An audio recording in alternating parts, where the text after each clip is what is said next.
Odisha Chief Minister Mohan Charan Majhi has ordered a judicial inquiry into the case of alleged sexual assault of an army officer and his fiancée of Bharatpur police station in Bhubaneswar. The inquiry will be conducted by Odisha High Court Justice Chittaranjan Das and a report will be submitted in 60 days. Along with this, let's tell you the High Court has been requested by the Chief Minister's office to speed up the criminal investigation under the direct supervision of the High Court. Earlier, 5 police personnel have been suspended in relation to the case. Meanwhile, Times Network also accessed the CCTV footage and medical reports of the female victim. The medical examination was conducted after the alleged assault took place.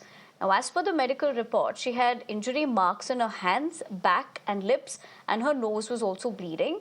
Now, it is pertinent to note that it's still not clear whether these injuries were sustained due to alleged assault by police or during another encounter with miscreants against which they had originally gone to the police station.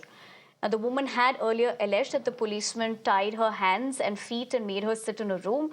The incident happened when she had gone to Bharatpur police station to lodge a complaint against the miscreants they encountered while returning home on September 14th. I'm given to understand. Sabyasachi, my colleague, joins me with more details. Sabyasachi, good morning. Significant development as far as the directive that's been given by the Chief Minister in terms of investigating the case at the moment. What else do we know?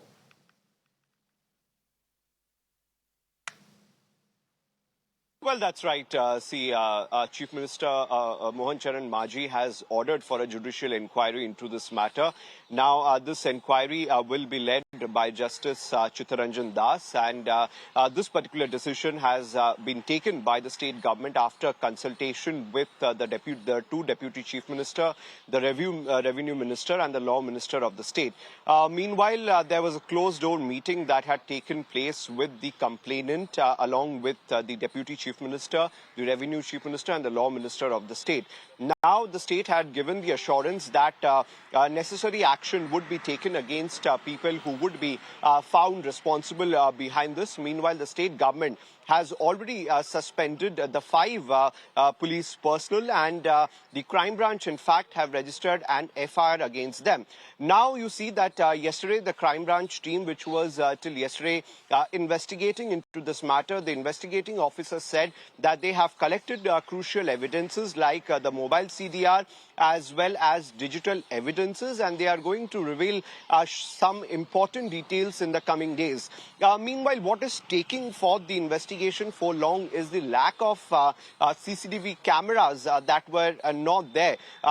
This particular police station, the Bharatpur police station, which was apparently being called by as a model police station, as a high-techy police station. In fact, it was inaugurated by former Chief Minister Naveen Patnaik 3 months back, and tall claims were made regarding the police station. But when the incident happened, there was no CCTV cameras present inside the police station, and that is the reason why it is causing so much time for the investigating officers to complete the investigation. Meanwhile, a detailed medical of the victim has taken place at the AIIMS Bhubaneswar, and the retired army personnel were also present in the meeting. So clearly the Chief Minister as well as the state government have assured that to keep faith in the state machinery and necessary action would be taken against the people responsible behind it, and they have directed the judicial inquiry to submit a report within 30 days to the Odisha High Court. Right, Sabyasachi, thank you very much for getting us more details as to how we're picking up with what we know so far of the incident.